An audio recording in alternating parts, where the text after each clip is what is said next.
What's up, beautiful people? Welcome back to part 6 of our Pokemon Gadir Deluxe walkthrough. In the previous episode, we earned our second gym badge by defeating Gym Leader Fina. We also made it to the city where we currently are. We explored a lot of the city and we just entered the Aromaflor Academy.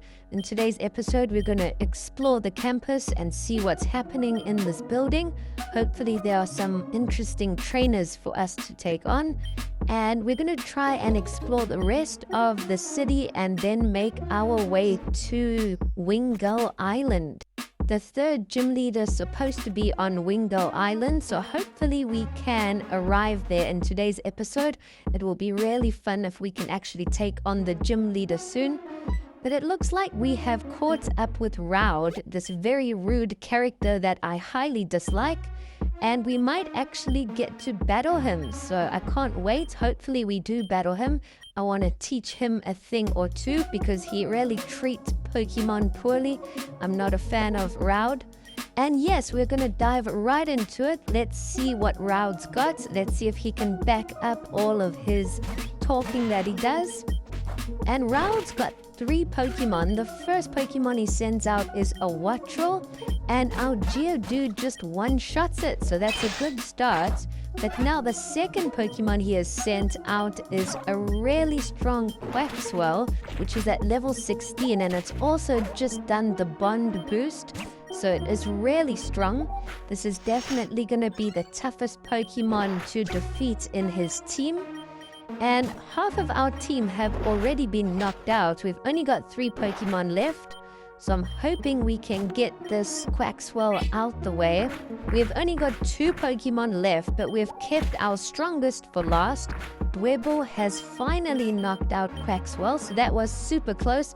It's only alive with 3 HP remaining, and our Dwebble did level up. And there's still one more Pokemon for us to defeat. So Roud's last Pokemon is a level 15 Eevee. We swap in our Geodude and Geodude makes light work of Eevee. So that's it. We have defeated Roud and taught him a lesson. Hopefully we have embarrassed him a bit. I don't think he's going to forget this defeat. I was so happy to finally be able to battle him. I wanted to battle him more than anyone else in the game. And Roud rushes off. He says he's going to go do some training and he will battle us again later on. So bring it on, Roud. But it looks like that's all there is to do here in the Aromaflor Academy. There is a lecture going on and we search the trash can and find a lemonade. But there was a message asking if it was really worth it because the trash can was full of garbage. But we'll take a lemonade. We're never going to say no to free items. We leave the academy and now we can actually try and head along the next route and try and find Wingull Island. Before we go there, Rowlet catches up with us and he tells us to meet him at the research center that's apparently just north of this town. We haven't really explored the northern side. Here is the gym, but we can't take on that gym leader yet. And we have found the Terrafa Research Center. So this is where Rowlet asked us to meet him. And he is here with another character. Her name is Arena. So let's see what's in store for us. She's apparently an expert when it comes to orbs and things. And we tell her our story about the Bologna ruins and when we met the Team Tectonic Gang's leader and how he just vanished using an orb. Next up, we're going to chat to some of the scientists in here, and apparently there's a section upstairs. But Rowlet tells us we should go to Wingull Island, and he also gives us the Bond Stone for the evolution of Fuecoco. We aren't using Fuecoco in our team still, unfortunately, but that is a cool item. If you are wanting to keep your starter Pokemon, you'll probably have the second evolution Bond Stone now. But it looks like there's not all that much going on in the lower floor of this research center. So we're going to get out of here and then we're going to try and make our way upstairs, which is supposed to be like the fossil department. We chat to some of the scientists, and if you have any old amber or fossils or debris, that can possibly use those to bring back a Pokemon for you. I am a big fan of Kabuto, so if we can find some fossils, hopefully we can get a Kabuto. I might actually add it to our team then. But we're just exploring the house that we haven't explored yet in the northern side. And there is someone here looking for a Smoliv to trade. And there's a boy downstairs in his little bedroom, but it looks like he's got some crazy PC set up. And you can actually enter some kind of code there for his IP address. There must be some secret gift code or a Pokemon reward there. I'm not too sure. We might have to come back and do that at a later stage. We just try and enter the gym to see if we can find out any more information about this gym leader. But nothing yet. We've first got to earn some more gym badges. But I think that's it for Terrafa City. We have explored most of the area. We have now headed to Route 7 where we have caught up with Orange. And he tells us that we've got to go through this abyssal cave grotto thing in order to reach Wingull Island. So we have a quick look on the map. And it looks like there's a little bit of a grassy area here to explore. So you might find some interesting Pokemon. There is a trainer or two to take on as well. And we're just going to explore around here before we actually go in the cave. It looks like there's 2 cave entrances, so we're going to go to the one that's farthest away. And here we have found some pebbles, and there's also some kind of researcher here. So we chat to him, and he's looking for some pebbles. If you can give him some pebbles, he will actually reward you with some debris. And you can use this old debris to bring back a Pokemon. So we might have to go all the way back to Terrafa City and see what we get.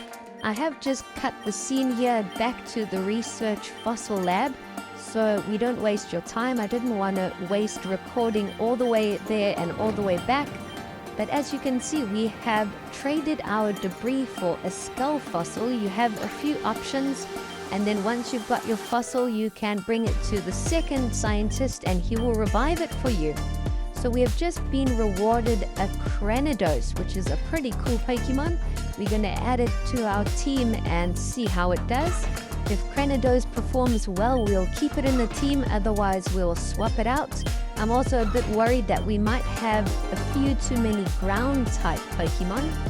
But now we're smashing all the rocks around here, and we have found pebbles, we have found more debris, and we have found stardust. So there's loads of items in these rocks.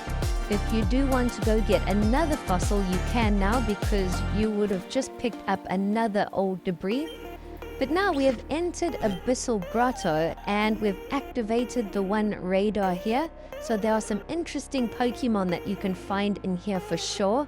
I actually want to try and catch a Krabby because it is an alternate variant and it looks pretty cool. So we'll see. I'm not sure if we're going to use Krabby or not, but we'll just keep an eye out. I think you might have to use the good rod in order to find a Krabby. We've picked up a super potion, and now we're going to try and work our way through this grotto. Orange has agreed to team up with us, so if there are any battles, we're going to take them on together, which is a nice, fun little change. And in this Abyssal Grotto, you can also find Axew, which I know is a huge fan favorite. I love dragon-type Pokemon, so if you are a fan of Axew, now might be the time for you to try and catch it and add it to your team. But now the grotto has been divided to another section. This is the Icicle Grotto, so now it's changed to a more icy area. And here there are some amazing Pokemon that you can catch. There's one or two that have really caught my eye, so we'll see what all we encounter.